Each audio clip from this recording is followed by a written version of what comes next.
Olá, meus amados irmãos.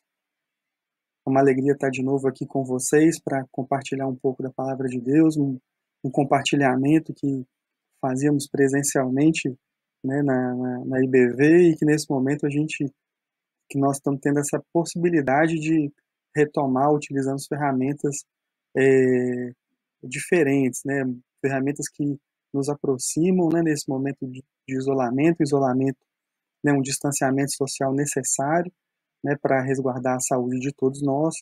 E vamos retomar, né, um pouco dessa caminhada que a gente estava tendo de estudo da palavra por meio da nossa revista da Escola Dominical, Práticas Bíblicas, e a gente estava conversando bastante a respeito da igreja, de onde surgiu a igreja, de quais eram as características da igreja, e hoje a gente retoma esse tema, né, com o estudo 8, né, uma igreja para todos.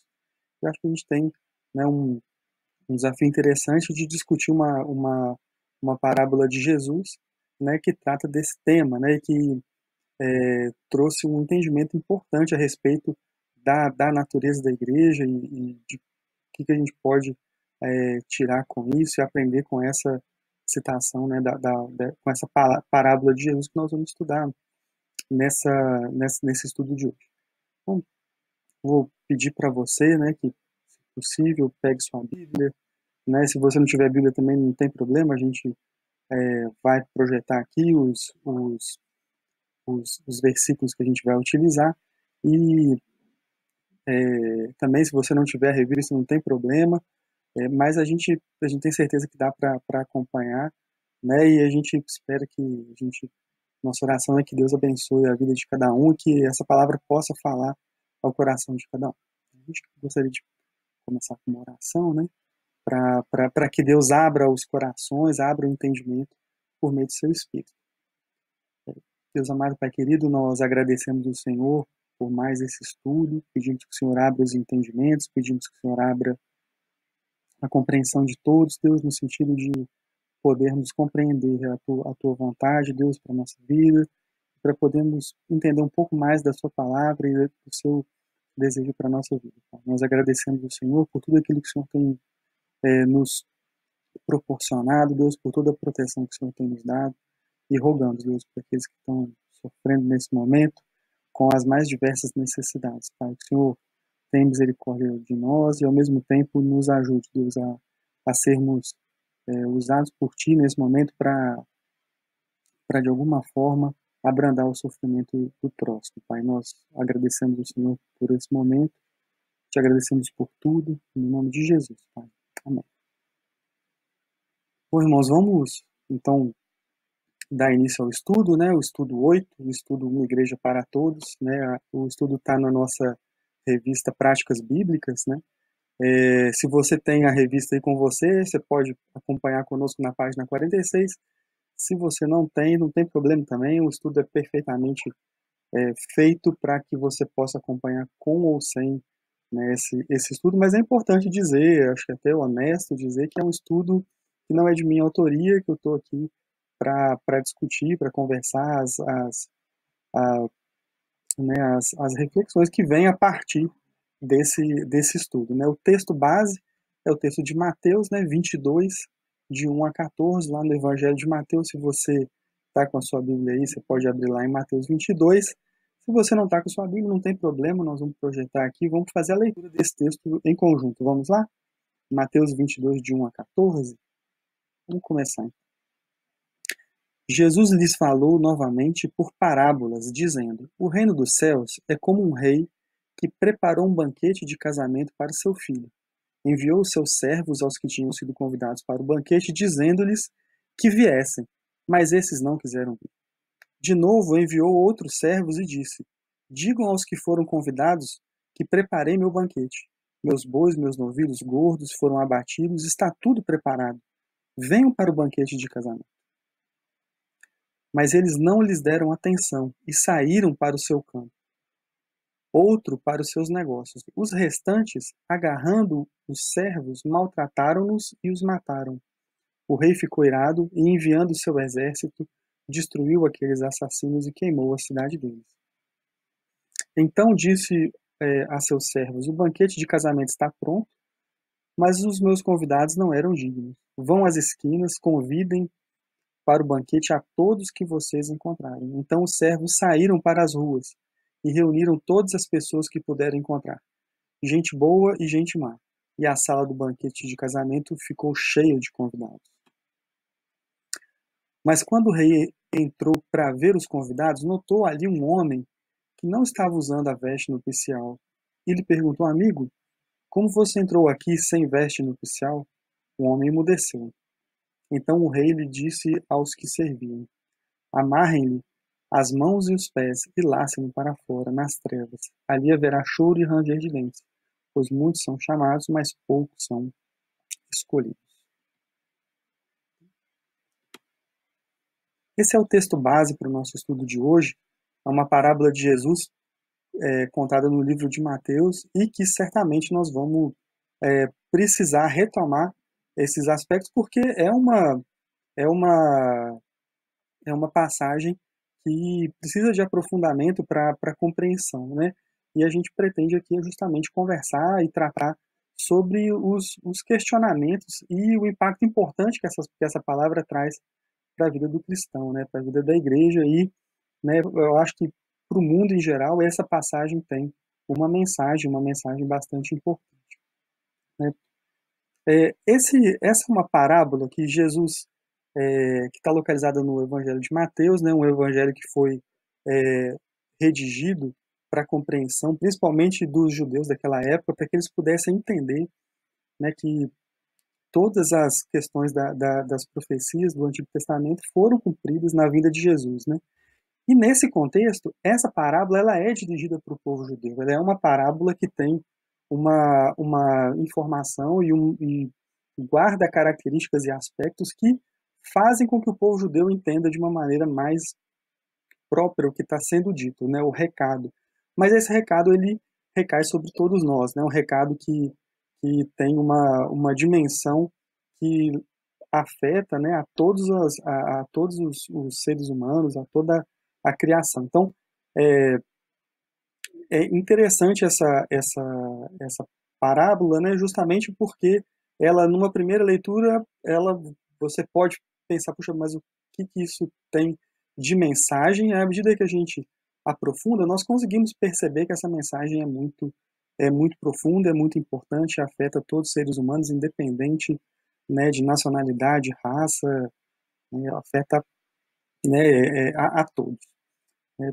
O, o interessante dessa parábola é que, como a gente leu rapidamente, ela compara o reino de Deus a uma grande festa, né, e nessa grande festa é importante que a gente entenda quais são os elementos que estão presentes, quem são as representações que estão ali colocadas, né, e uma importante mensagem dessa passagem para o povo judeu é que da época, né, que a precedência para fazer parte do reino de Deus ia ser alterada. Então, o grande recado é que é, um povo escolhido, né, era muito maior do que se pensava, do que os judeus podiam pensar naquele momento, né? Ele estava definindo ali o que era, na verdade, a Igreja do Senhor. Então, isso é muito importante, né? Ele estava definindo quem faz parte da Igreja do Senhor e quem são é, as pessoas que estão incluídas no reino do Senhor, e o recado, o inicial é que houve um convite inicial, mas esse convite ele foi modificado, né? Então acho que esse é o grande recado que foi dado. Nós vamos conversar sobre isso nas próximas partes do estudo. É importante a gente conversar também e destacar que esse estudo ele é dividido em 3 partes. Tá, joia? Para você se localizar aí, para você é, seguir, né, conosco. Esse estudo ele tem 3 partes, ele é um estudo que está dividido em 3 aspectos, e nós vamos tratar cada um desses aspectos separadamente, justamente para a gente conseguir entender melhor o que cada parte quer dizer e para a gente conseguir entender a mensagem dessa parábola. Tá, joia? Então, o importante é que, né, quando a gente fala que é uma igreja para todos, né, essa parábola está definindo o que é, na verdade, essa nova igreja, né, ou o que significava de fato a igreja do Senhor. Então, para a gente entender isso, né, a gente Nós vamos estudar as 3 etapas desse estudo, né? Que é a recusa, o convite, a ampliação e a necessidade de preparo, né? Antes da gente chegar nas conclusões finais. Então vamos lá para estudar e para conversar um pouco a respeito dessa recusa, né? Acho que a recusa ela ficou clara, né, na nossa primeira leitura, mas eu sei que às vezes é importante que a gente leia várias vezes para poder entender. Então vamos ler de novo, né, do versículo 1 até o versículo 7, para a gente ver esse momento da recusa e ver os elementos que tinham indicados nessa primeira parte do estudo, né? Nessa primeira parte do estudo, Jesus lhes falou novamente por parábolas. O reino dos céus é como um rei que preparou um banquete de casamento para o seu filho. Enviou seus servos a que tinham sido convidados para o banquete, dizendo-lhes que viessem, mas eles não quiseram vir. De novo, enviou outros servos e disse: digam aos que foram convidados que preparei meu banquete, meus bois, meus novilhos gordos foram abatidos, está tudo preparado. Venham para o banquete de casamento. Mas eles não lhes deram atenção e saíram, um para o campo, outro para os seus negócios, e os restantes, agarrando os seus servos, maltrataram-nos e os mataram. O rei ficou irado e, enviando o seu exército, destruiu aqueles assassinos e queimou a cidade deles. Essa é a primeira etapa, né, do Mateus 22, do 1 até o 7. Né? E o interessante dessa festa de casamento é que é uma festa que tem um foco completamente diferente do que a gente está acostumado. Né? Normalmente, quando se fala em casamento, o foco são os noivos. É sempre assim, e as festas de casamento têm sempre essa característica. No entanto, o foco dessa parábola, ela se volta para o convidado e da honra que o convidado teve de receber um convite do rei. Né? O rei convidou essas pessoas para participarem do seu banquete juntamente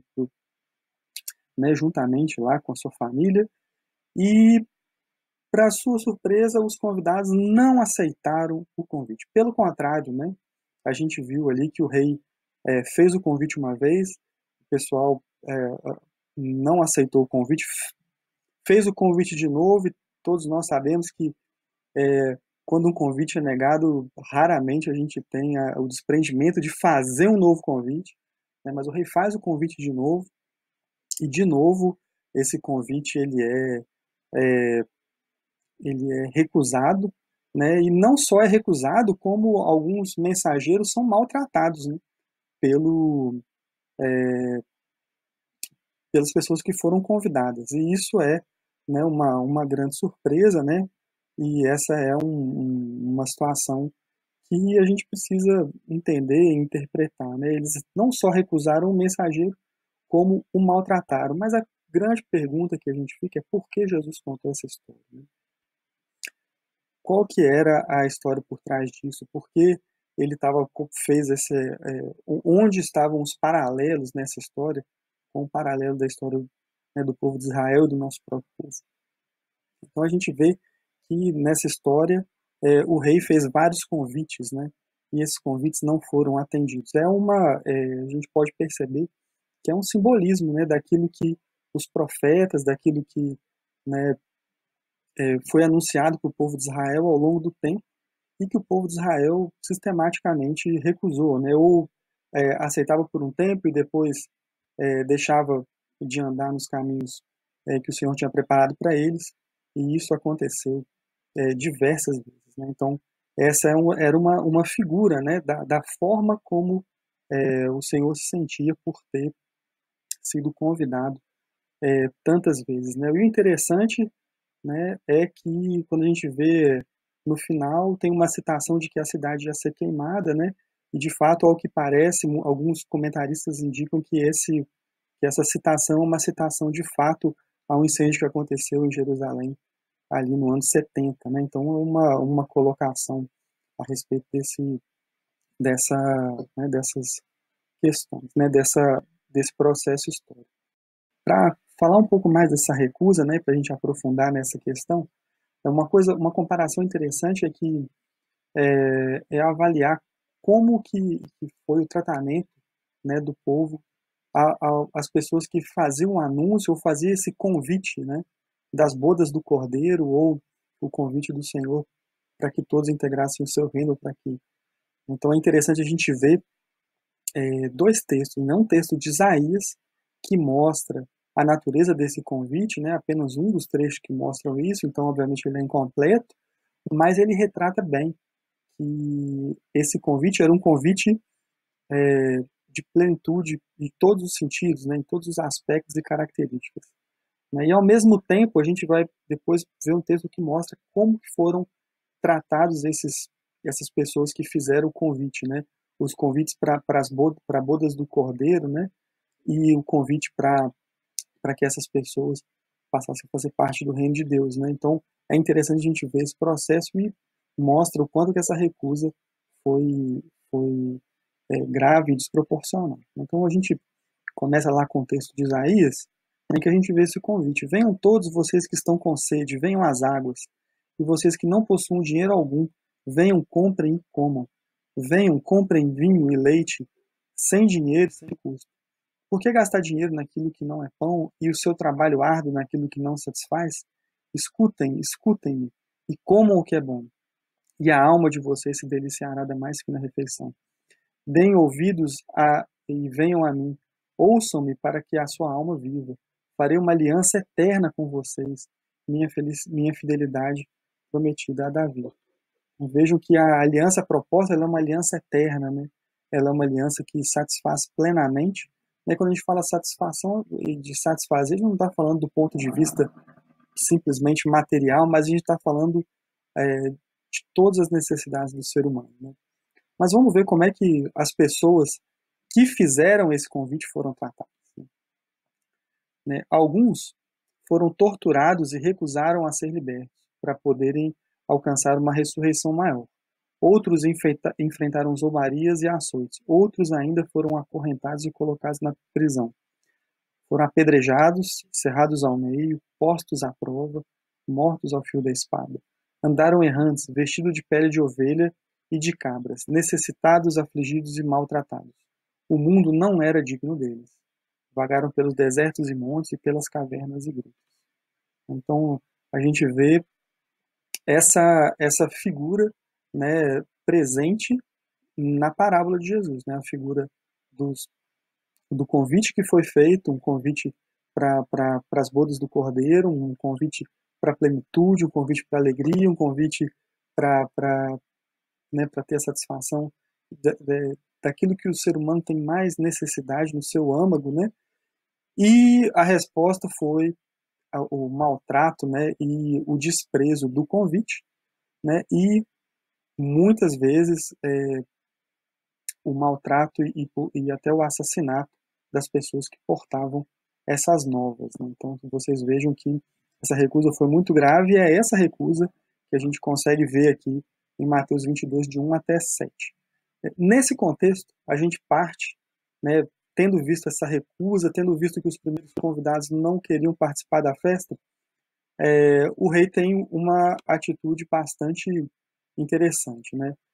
Ele pega esse convite que inicialmente foi direcionado para uma determinada população ou para um determinado povo e pega esse convite direcionado que não foi atendido e nesse contexto ele dá uma outra ordem para os seus servos. Né? Então vamos ver qual que foi essa ordem. Né? E lá em Mateus 22, do 8 ao 10, ele diz assim: então disse ele aos servos: o banquete de casamento está pronto, mas os meus convidados não eram dignos. Vão às esquinas e convidem para o banquete todos os que encontrarem. Então os servos saíram para as ruas e reuniram todas as pessoas que puderam encontrar, gente boa e gente má. E a sala do banquete do casamento ficou cheia de convidados. Então vocês vejam aí nesse segundo convite, esse convite foi ampliado. Esse convite ele foi inicialmente feito para algumas pessoas, mas os primeiros convidados não eram dignos, né? E não honraram o convite feito pelo rei. E nesse momento é que a gente tem uma reviravolta na história, né, em que o rei fala assim: olha, dá a seguinte ordem para os seus servos: olha, os meus primeiros convidados não eram dignos, então vocês vão às ruas e convidem a todos quantos encontrarem. todos que vocês encontrarem, sendo bom, sendo ruim, sendo, né, do jeito que for, convidem a todos. E o critério mudou, né? O critério para participar dessa festa, né, para participar das bodas do Cordeiro, para participar, né, dessa grande festa realizada pelo rei, o critério mudou, né? E agora todos devem participar, né? Todas as pessoas devem participar, de todas as tribos, povos e raças, né? Todas as pessoas são convidadas e foram convidadas para essas bodas, né? Então, isso mostra que a formação da igreja, que estava caracterizada inicialmente por uma questão hereditária ou por fazer parte de um determinado povo, ela mudou completamente agora. Agora todos são convidados. E esse é um importante aspecto, né? Que é uma mudança radical feita nesse momento por Jesus diante da tradição daquela época, né? A tradição daquela época era a tradição, né, de que havia apenas um povo, né, e agora continua tendo um povo, mas esse povo está espalhado em todas as tribos, povos e raças, né, e isso trouxe uma grande mudança né, nesse início da igreja, uma grande mudança de concepção, né, e grande mudança que foi de fato feita. Né. Esse novo povo, né, ele agora passou a formar a igreja do Senhor, né, um grupo, né, que não tinha mérito algum. Veja que ele fala, olha, chame a todos, bons e maus. Eu acho que isso diz respeito muito a, ao fato de que as pessoas que estão habilitadas e estão eleitas, e elas o fazem unicamente pelos méritos de Jesus, né, de Cristo, unicamente porque houve uma ação anterior de Cristo, né? Então isso é bastante interessante, né, e isso mostra que as pessoas que receberam um convite e aceitaram, elas não têm exatamente o mérito por isso, embora tenham aceitado o convite. Isso é muito importante, né? E nesse contexto a gente vê que o desafio um desafio para a igreja e para todos, né, que estão escutando e que fazem parte, né, do corpo de Cristo de alguma forma, é de não deixar de escutar, né? Ou a pessoa que não faz parte do corpo de Cristo, mas está escutando isso agora, né? O desafio não deixar de escutar, o desafio é não fechar a porta, né? O desafio é não dizer não para esse convite que foi estendido a todos, né? Era um convite que inicialmente tinha um povo direcionado, mas que passou a ser aberto a todas as tribos, a todos os povos, a todas as raças, né? É interessante ver que essa mudança de postura do rei, ela é semelhante a aquilo que está descrito lá no capítulo 28, principalmente no versículo 19 de Mateus, em que Jesus fala para a gente ir fazer discípulos de todas as nações, batizando-os no nome do Pai, do Filho e do Espírito Santo. Eu acho que isso mostra exatamente, esse paralelo é muito bom para dizer aquilo que Jesus estava se referindo ao contar, né, essa parábola. Então, essa questão do convite ampliado, ele é um desafio para toda a igreja, né, para toda a igreja do Senhor, para não endurecer o coração, né, e para todos os que ouvem a palavra do Senhor, né, para não endurecer o coração e não deixar de escutar esse convite que o rei tem a fazer, né, para que a gente faça parte do reino dele. Essa é uma mudança importante de conceitos para o povo da época. Né? Então a gente pode passar agora para a terceira etapa, né, para a terceira parte desse estudo, que é a necessidade de preparo. Essa necessidade de preparo, ela vai estar indicada ali nos versículos finais, né, do 11 até o 14, do capítulo 22 de Mateus, e a gente pode ler junto, né, para facilitar esse processo. Né? Vamos lá então? Mas quando o rei entrou para ver os convidados, notou ali um homem que não estava usando veste nupcial. Ele perguntou, amigo, como você entrou aqui sem veste nupcial? O homem emudeceu. Então o rei disse aos que serviam, amarrem-lhe as mãos e os pés e lancem-no para fora, nas trevas. Ali haverá choro e ranger de dentes, pois muitos serão chamados, mas poucos serão escolhidos. Nesse trecho a gente percebe uma outra questão importante a respeito, né, desse convite, né? Quando o rei ele fazia o convite à época, ele também providenciava as vestes para o pessoal vestir, né, as vestes nupciais. Né, e era muito importante vestir as vestes que eram as vestes próprias para aquele momento, né? as vestes adequadas, e não usar aquela veste era um sinal de muita desonra e desprezo, né? E muitas pessoas foram convidadas, aceitaram o convite, estiveram ali no banquete, mas não estava vestida, né, não estavam vestidas adequadamente. E o grande ponto aqui de comparação é que essas vestes, na verdade, a gente vai ver daqui a pouco, muitos comentários falam que essas vestes, na verdade, são as boas obras dos santos. Não que as boas obras indiquem salvação ou não, mas as boas obras elas são um reflexo, né, desse processo de salvação. O fato de vestir uma nova veste mostra que você deixou sua vida anterior para trás, né? E a religiosidade contemporânea, né, ela é centrada em pequenos rituais e compromissos com dedicação ínfima, né, que dedicam o mínimo do tempo, o mínimo da vida da pessoa, o mínimo de empenho, e com alguns poucos rituais você consegue atingir, teoricamente, aquilo que você precisa em termos de relação com Deus, né? E essa religiosidade ela é justamente o contrário daquilo que está se propondo aqui, né? O que está se propondo aqui é justamente uma nova veste, né? Uma nova forma de, de viver, uma nova forma de, de se portar, né? E realmente uma forma de viver baseada na transformação, né? Feita por Jesus e, e que a gente consegue notar e perceber justamente muitas vezes pelas boas obras, né, e pelos frutos do Espírito que passam a abundar na vida dessas pessoas, né? Então, o convite aqui é para que a gente possa vestir a roupa da salvação e para que a gente possa se aplicar por inteiro a essa questão, né? Muito embora a gente saiba que a salvação é pela graça, mas ao mesmo tempo é, o, o, o fruto dessa salvação na nossa vida ele é visto, né? Acho que o grande ponto importante do cristão é acreditar na transformação de vida, né? Então vamos dar uma olhada em dois textos, né? É o primeiro texto que vai fazer essa relação, né, com as vestes e as obras dos justos, né? Primeiro é um texto de Apocalipse 19, 7 e 8, que diz o seguinte: regozijemo-nos, vamos nos alegrar e dar-lhe glória, pois chegou a hora do casamento do Cordeiro e a sua noiva já se aprontou. Foi-lhe dado para vestir-se o linho fino, brilhante e puro.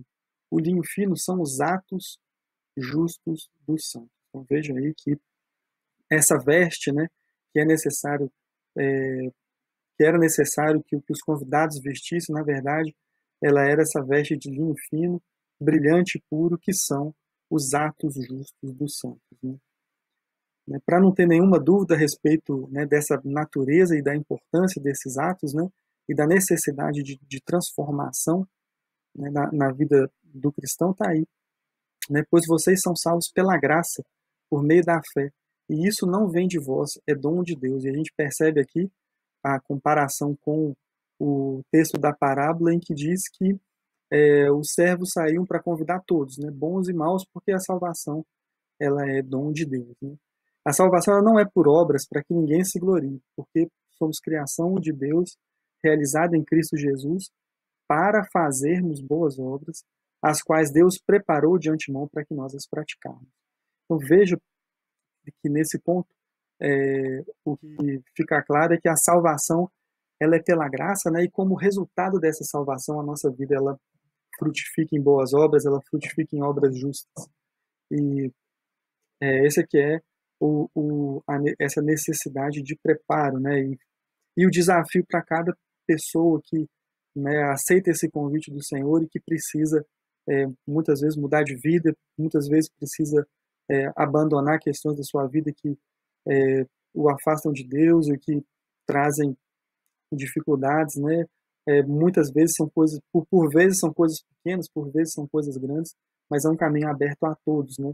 Mas é um caminho que exige uma você se despir, né? Despir da velha vida, da velha forma de viver e aceitar essas vestes nupciais, essas vestes para participar das bodas com boas obras, com obras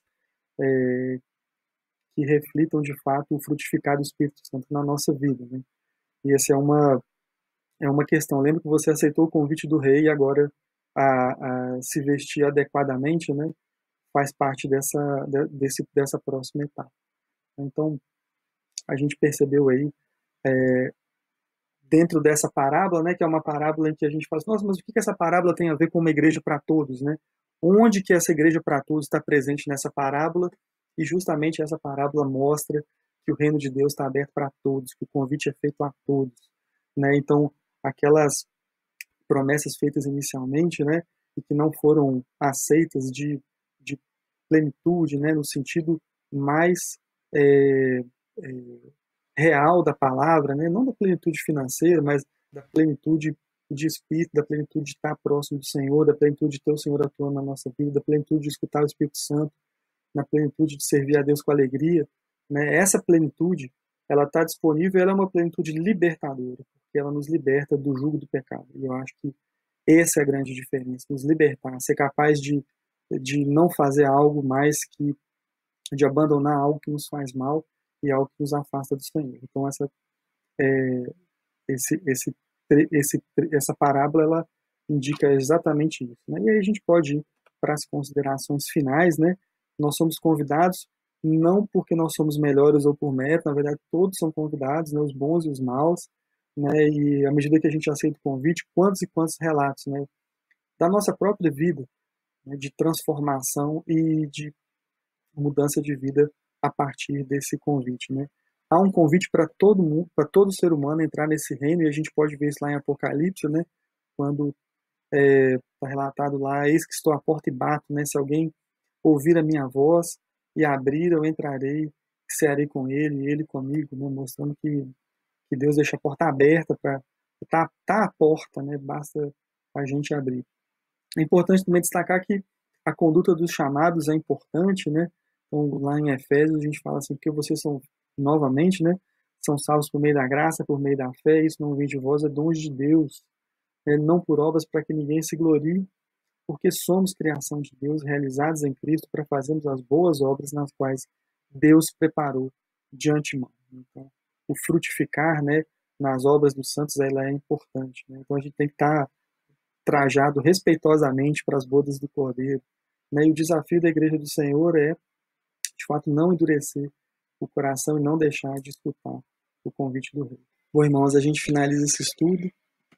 Nossa oração é que Deus abençoe essa palavra no coração de cada um, né? A gente estudou hoje que o Senhor ele deixou a convite para que todas as pessoas de todas as partes do mundo façam parte do seu reino, né? E a gente percebeu também o grande desafio que é vestir as vestes adequadas, né? Depois de um convite tão maravilhoso quanto esse. Então, a gente tem muitos desafios, muitas verdades, e que Deus possa abençoar a vida de cada um, que o Espírito Santo possa falar ao coração de cada um. Desejo a todos uma excelente semana e nos vemos, mesmo que virtualmente, mais tarde, né, no culto de adoração que vai ser realizado daqui a pouco. A gente possa estar junto lá também. Joia? Um grande abraço a todos. Fiquem protegidos, fiquem bem. Deus abençoe. Grande abraço.